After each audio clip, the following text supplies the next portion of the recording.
Bagian bacaan firman Tuhan dalam kitab Injil Matius pada pasalnya yang pertama ayat 18 sampai ayatnya yang ke-25, demikian bunyi firman Tuhan. Kelahiran Yesus Kristus. Kelahiran Yesus Kristus adalah seperti berikut. Pada waktu Maria ibunya bertunangan dengan Yusuf, ternyata ia mengandung dari Roh Kudus sebelum mereka hidup sebagai suami istri. Karena Yusuf suaminya seorang yang tulus hati dan tidak mau mencemarkan nama istrinya di muka umum, ia bermaksud menceraikannya dengan diam-diam. Tetapi ketika ia mempertimbangkan maksud itu, malaikat Tuhan nampak kepadanya dalam mimpi dan berkata, "Yusuf anak Daud, janganlah engkau takut mengambil Maria sebagai istrimu, sebab anak yang di dalam kandungannya adalah dari Roh Kudus. Ia akan melahirkan anak laki-laki dan engkau akan menamakan dia Yesus, karena dialah yang akan menyelamatkan umatnya dari dosa mereka." Hal itu terjadi supaya genaplah yang difirmankan Tuhan oleh Nabi. Sesungguhnya anak darah itu akan mengandung dan melahirkan seorang anak laki-laki dan mereka akan menamakan dia Immanuel, yang berarti Allah menyertai kita. Sesudah bangun dari tidurnya, Yusuf berbuat seperti yang diperintahkan malaikat Tuhan itu kepadanya. Ia mengambil Maria sebagai istrinya, tetapi tidak bersetubuh dengan dia sampai ia melahirkan anaknya laki-laki, dan Yusuf menamakan dia Yesus. Pasalnya yang kedua ayat 1 dan ayat 1 dan ayat yang kedua, orang-orang Majus dari timur. Sesudah Yesus dilahirkan di Betlehem di tanah Yudea pada zaman Raja Herodes, datanglah orang-orang Majus dari timur ke Yerusalem dan bertanya-tanya, "Di manakah dia raja orang Yahudi yang baru dilahirkan itu? Kami telah melihat bintangnya di timur dan kami datang untuk menyembah dia." Demikian jauh bacaan firman Tuhan bagi kita dalam perayaan Natal di saat ini. Jemaat yang dikasihi oleh Tuhan kita Yesus Kristus, selamat Natal untuk kita semua. Saya percaya Natal ini ada sukacita bagi kita semua, amin ya. Karena berita Natal sering katakan bagi kita, membukakan, menyingkapkan tentang Yesus itu datang untuk apa.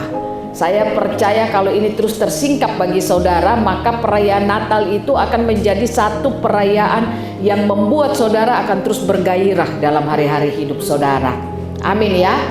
Tadi malam lewat bacaan firman Tuhan kan saya mengajak saudara pulang merenung dalam kehidupan masing-masing. Apakah saudara merenungkan itu dalam kehidupan saudara tadi malam ataukah tidak? Apa yang direnungkan?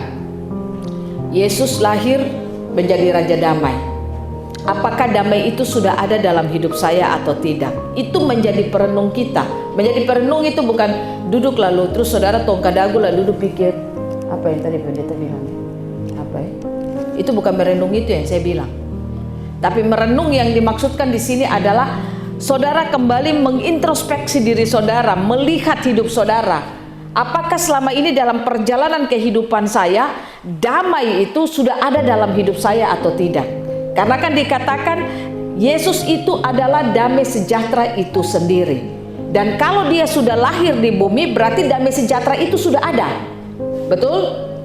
Nah, berarti kita yang percaya kepadanya harus bisa menerima damai itu dan kita membawanya dalam kehidupan kita. Nah, yang saya mengajak kita merenungkan itu artinya saudara mengintrospeksi diri saudara. Apakah dalam kehidupan saya selaku suami, istri, anak-anak, orang tua, selaku pekerja, selaku pelayan-pelayan Tuhan, hamba-hamba Tuhan, kita merenung kehidupan kita. Apakah dalam perjalanan hidup saya ini sudah bisa menjadi pembawa damai atau tidak? Artinya kalau saya bisa menjadi pembawa damai, berarti hidup saya itu tidak ada internal konflik di dalamnya. Amin. Kalau saudara rayakan Natal tapi masih ada sakit hati, masih ada tersuka orang, masih ada jalu sama orang, masih ada apa lagi? Hal-hal yang terganjal di hati saudara, itu berarti tanda tidak ada damai. Damai itu kan buat kita hidup dalam ketakutan, kekhawatiran, kecemasan, tidak ada sukacita. Itu kan berarti tanda tidak ada damai. Kalau ada damai, itu berarti ada sukacita dan damai sejahtera. Dan itu tidak bisa dibuat-buat. Itu akan terjadi dalam hidup saudara kalau firman itu limpah dalam hidup saudara. Amin. Karena Yesus Kristus itu damai itu sendiri. Yohanes katakan dalam pasal pertama ayat 14, ini saya ulang-ulang terus untuk saudara supaya itu masuk dalam hidup saudara. Yohanes pasal 1 ayat 14 katakan Yesus Kristus adalah firman yang menjadi manusia. Berarti Yesus Kristus itu dia bukan Yesus figur yang saudara lihat tubuh saja, tapi dia itu adalah firman itu. Makanya kalau kita menerima firman itu dalam hidup kita, maka damai itu akan ada dalam hidup kita. Amin. Dan kalau damai itu ada dalam hidup kita, maka kita bisa menjadi pembawa damai di tengah-tengah hidup kita. Amin ya. Kenapa ada banyak orang yang dia ada di dalam satu tempat, tetapi terkadang damai tidak ada di situ. Sampai banyak kali orang tuh kalau bisa jadi ada di sini, kalau bisa dia terus ada di sini. Sampai orang tidak ingin kehadirannya tuh ada di tempat itu. Ya karena orang itu tidak bisa membawa damai. Kalau kita membawa damai dimanapun kita berada, pasti hidup kita itu disenangi orang. Betul? Ini bukan masalah punya uang banyak, ini bukan masalah karena aku orang kaya raya, bukan. Tapi masalahnya ketika kita ada di satu tempat, ada orang merasa ada damai, ada sukacita, itu berarti kita bisa membawa damai itu. Ada banyak keluarga yang bapak mau masuk rumah kah? Aduh Tuhan, kalau bisa jadi ada di rumah sudah. Macam dia ada di dalam rumah tuh macam jadi apakah? Sampai kalau sudah dengar dia pun nama kata, ih bapak dasar, aduh Tuhan nih kenapa dia masuk rumah? Ada yang begitu, betul tidak? Ada yang mama tidak bisa bawa damai. Sampai kalau mama masuk rumah, aduh mama ini kalau bisa dipi sembahyang sudah kah, dipi mana kah, dipi keluar sudah. Jadi di dalam rumah, jadi kalau di dalam rumah nih ketemu telinga sakit. Nah itu berarti tanda kan orang tua tidak bisa membawa damai. Ada anak yang masuk rumah, orang tua bilang gini, aduh Tuhan nih anak ini dipi mana sudah kah. Jadi masuk di rumah, sudah kalau masuk rumah nih macam tumbuh rumah nih kayak macam neraka saja. Nah itu kan berarti kehadiran kita tidak bisa membawa damai di tempat itu. Pastikan saudara, bapak ibu, orang tua saudara harus bisa membawa damai, karena damai itu sudah ada dalam hidup saudara. Amin. Damai itu sudah ada dalam hidup saudara. Yesus Kristus itu sudah lahir, berarti tandanya damai itu sudah ada. Kita tidak perlu cari damai di mana-mana. Toko damai pun tidak jual damai di situ. Jadi saudara tidak perlu cari damai di mana-mana. Toko yang tulisan damai, toko damai, itu tidak ada jual damai di dalam. Damai sejahtera itu saudara hanya dapatkan dari Yesus Kristus, titik, tidak dari yang lain. Amin ya. Jadi kuncinya bagaimana supaya hidup saya bisa menjadi damai sejahtera bagi banyak orang, hidup saya bisa membawa damai sejahtera di tengah-tengah keluarga saya. Kuncinya satu, bangun kesadaran saudara, damai sejahtera itu sudah ada. Dan tugas saya hanya tinggal mengambil itu masuk dalam hidup saya.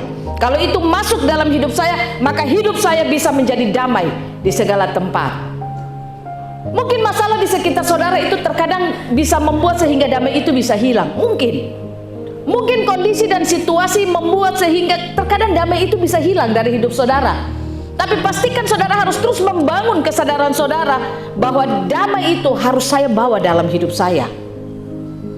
Sehingga situasi dan keadaan itu tidak membuat sehingga damai itu hilang dari hidup saudara. Terkadang kita tidak sadar kebutuhan kita, kekurangan kita, dan juga kemiskinan kita, masalah-masalah kita itu merampas damai sukacita dalam hidup kita tanpa kita sadari.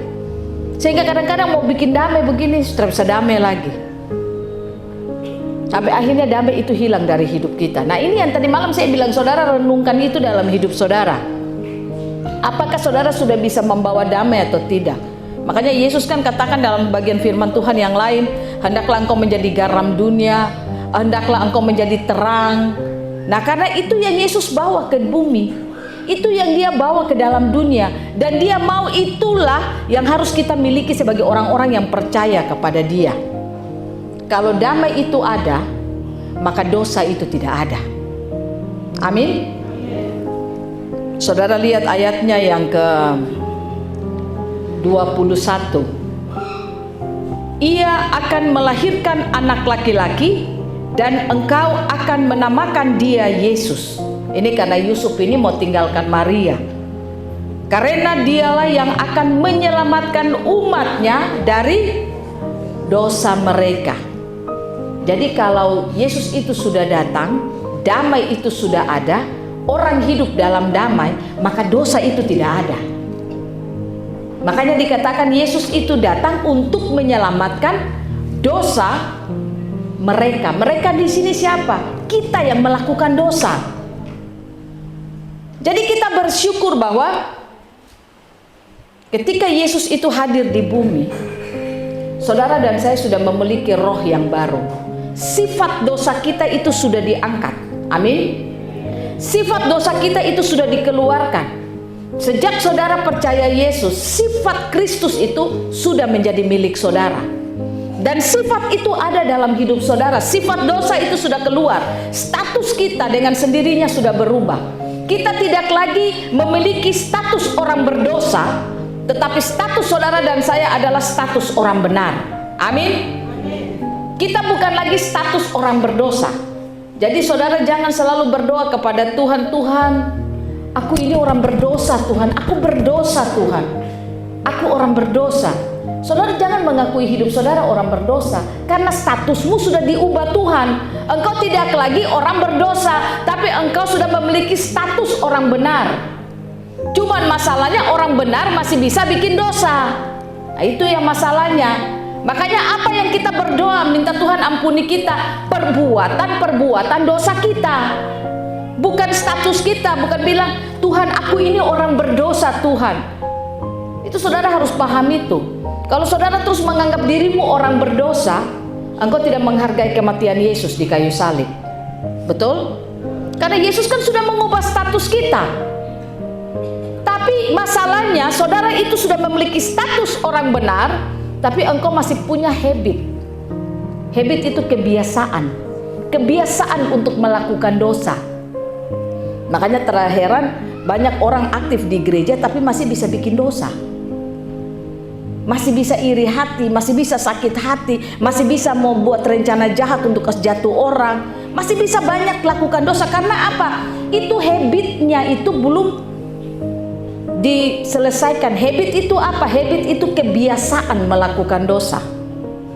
Jadi roh kita ini sudah baru, status kita sudah berubah, tapi habit kita itu masih ada. Habit itu di mana? Habit itu di pikiran. Saudara camkan ini baik-baik. Kebiasaan melakukan dosa itu ada di pikiran. Roh kita roh Kristus, roh baru. Tapi kebiasaan melakukan dosa itu ada di pikiran. Makanya Paulus bicara untuk jemaat yang lain, jemaat di Filipi, apa itu dia katakan? Hendaklah engkau memiliki pikiran Kristus. Kenapa dia katakan harus memiliki pikiran Kristus? Supaya dengan memiliki pikiran Kristus akan selaras dengan roh Kristus yang ada dalam hidup kita, roh yang baru itu. Amin. Kenapa Paulus itu berusaha menyampaikan firman-firman Tuhan, sampaikan kepada umat Tuhan supaya hidup mereka itu berubah? Karena firman itu diberikan untuk apa? Pikiran mereka itu harus diselamatkan. Amin ya. Pikiran tidak bisa lahir baru. Yang lahir baru itu roh. Tapi pikiran ini hanya butuh ditransformasi, dibersihkan atau diterangi oleh firman Tuhan. Amin ya. Saja kita buka dalam Yakobus pasal 1. Yakobus pada pasalnya yang pertama ayat 21. Tadi kan saya bilang habit itu di pikiran kan? Kebiasaan untuk bikin dosa tuh ada di pikiran.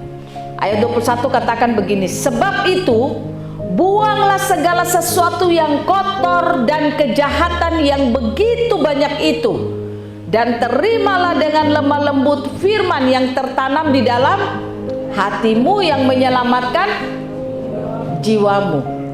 Buang yang kotor, buang yang jahat. Kotor dan jahat tuh di mana? Ada di pikiran. Makanya orang tuh percaya di hati tapi bimbang di pikiran. Betul tidak? Di hati tuh amin, amin, ya, ya. Tapi pikirannya ada tinggal jalan. Terus bagaimana? Bisakah? Tak mungkin. Itu ada di sini. Makanya kenapa selalu pikiran kita ini menghambat untuk Kristus yang dalam hidup kita ini susah untuk bermanifestasi. Karena apa? Pikiran ini menghambat. Makanya di situ dikatakan sebab itu buanglah segala sesuatu yang kotor dan kejahatan yang begitu banyak itu apa? Habit. Kebiasaan untuk melakukan dosa itu, kejahatan, kebiasaan untuk melakukan berpikir yang kotor-kotor itu ada di pikiran. Makanya selalu orang ada istilah Victor. Victor itu kan pikiran kotor. Iya kan? Itu tuh ada di mana? Itu ada di pikiran. Dikatakan untuk bisa membuang yang kotor, yang jahat itu bisa keluar dari hidup kita. Kalau itu sudah keluar dari hidup kita, saudara terima firman, maka firman itu akan menyelamatkan pikiran saudara. Amin ya. Jadi terkadang yang menghambat sampai firman yang kita terima, yang kita amin-amin ini sulit untuk bermanifestasi. Itu karena apa? Tumpu pikiran ini belum diselamatkan. Pikiran ini ada masih banyak hal-hal yang jahat, yang kotor itu ada masih banyak di pikiran.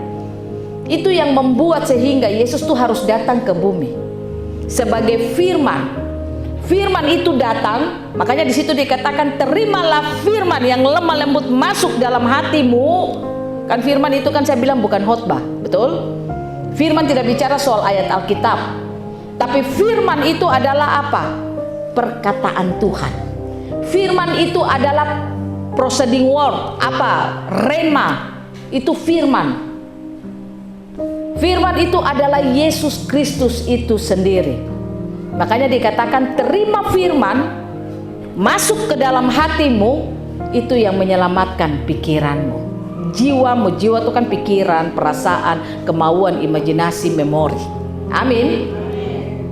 Makanya di dalam bacaan firman Tuhan kita tadi dalam kitab Injil Matius tadi dikatakan pada ayatnya yang ke Matius pasal 1 ayatnya yang ke-21 kah? Tadi dikatakan ia akan melahirkan anak laki-laki dan engkau akan menamakan dia Yesus, karena dialah yang akan menyelamatkan umatnya dari dosa mereka. Jadi karena manusia itu jatuh dalam dosa, karena peristiwa Adam pertama itu, manusia itu jatuh dalam dosa, membuat manusia itu pikirannya tidak lagi terhubung dengan Allah. Pikiran manusia ini lalu dibangun, dijalankan sesuai dengan apa yang diinginkan oleh manusia.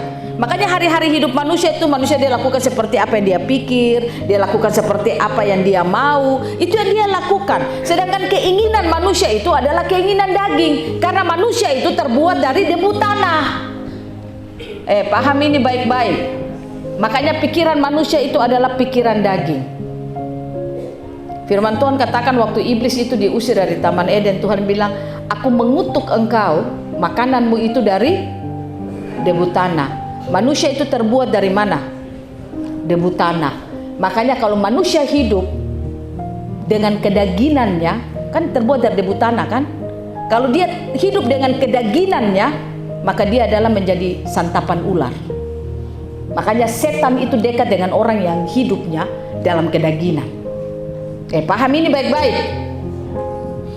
Makanya kalau pikiran saudara itu selalu pikiran kotor, pikiran kedaginan, pikiran kejahatan, maka engkau tidak sadar engkau itu akan menjadi santapan ular. Karena memang ular itu sudah dikutuk makanannya debu tanah. Manusia itu terbuat dari debu tanah.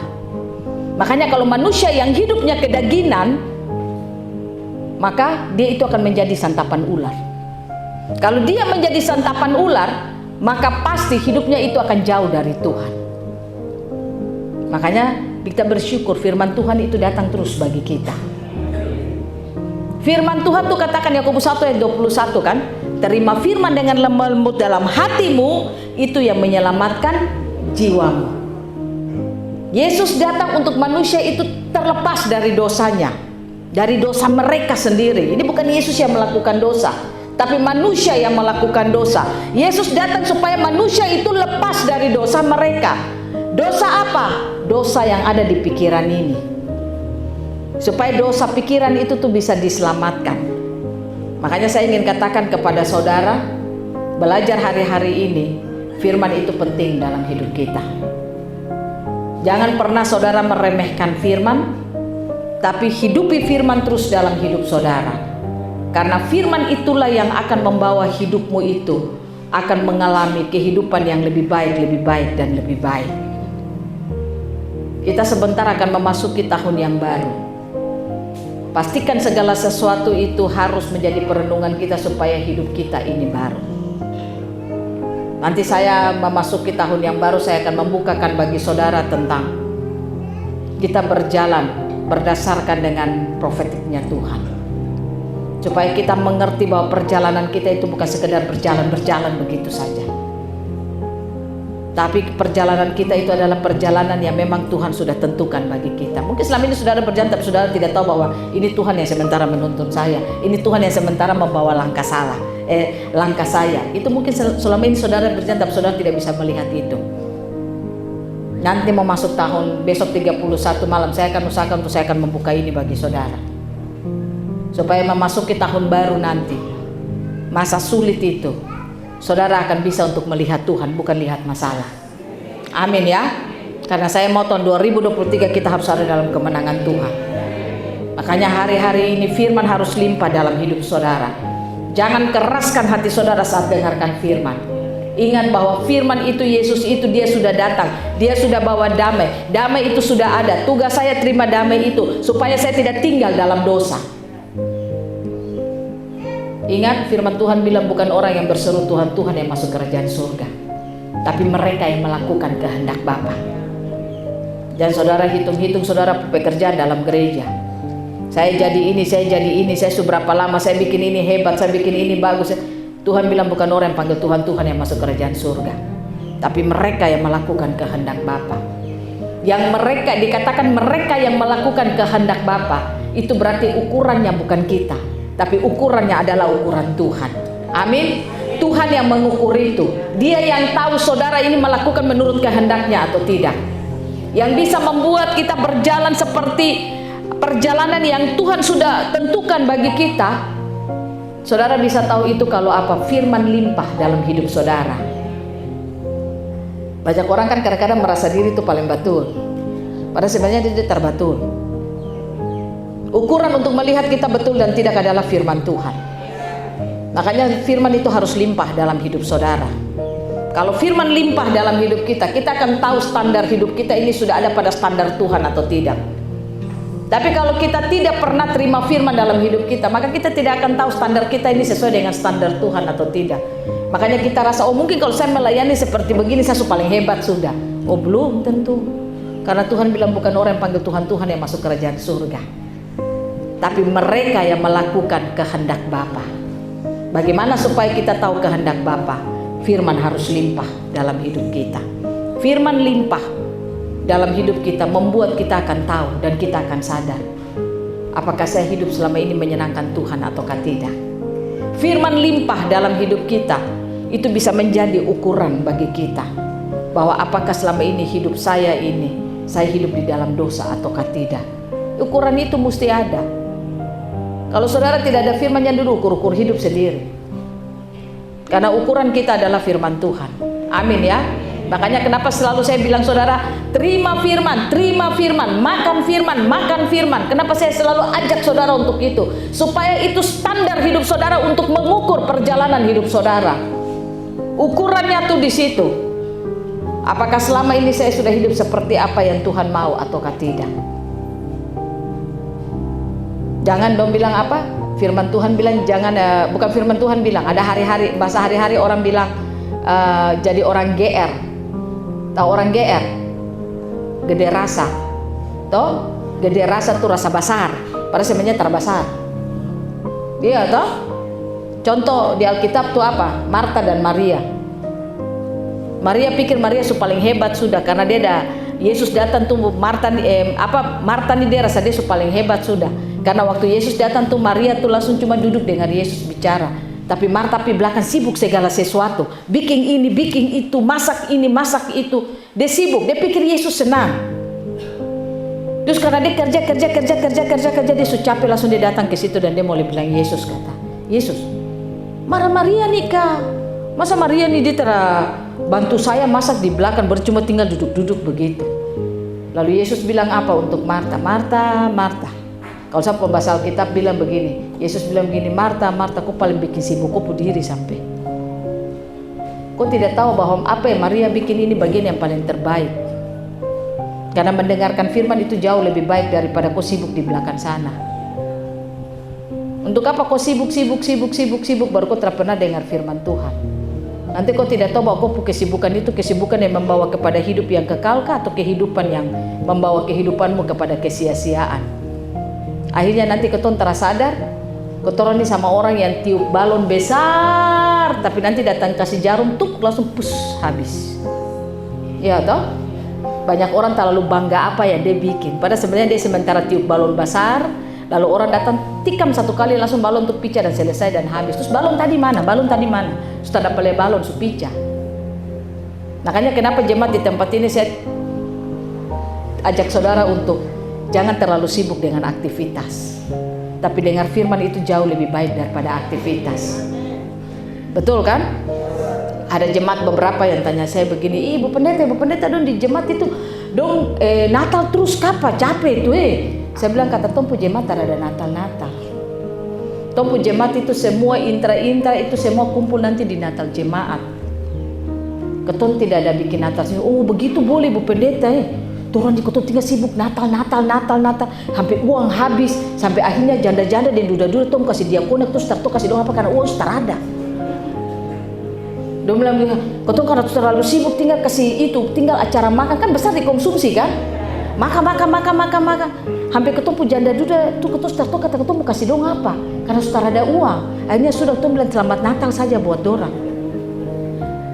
Nah makanya kan saya bilang jemaat di sini toh, jangan bikin kegiatan terlalu banyak.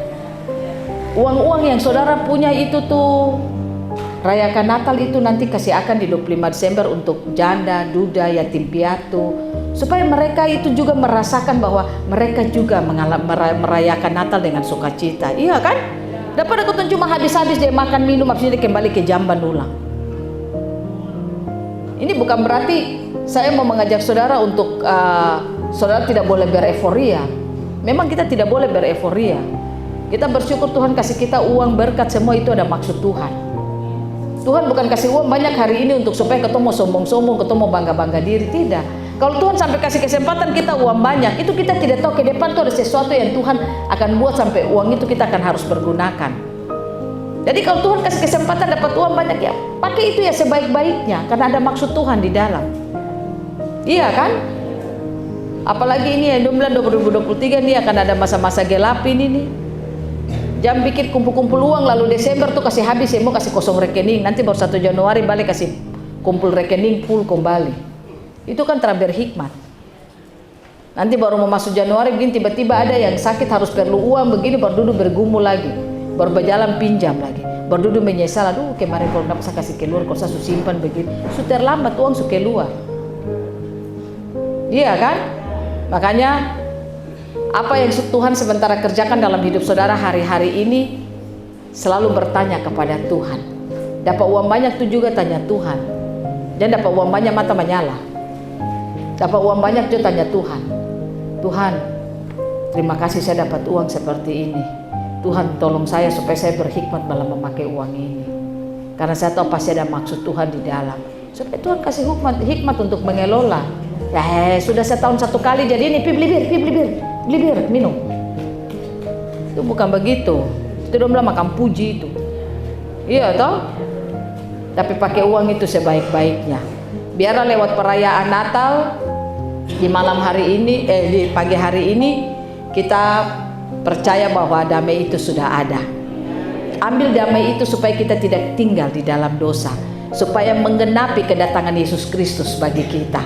Dia datang untuk mengampuni dosa mereka, menyelamatkan mereka dari dosa mereka.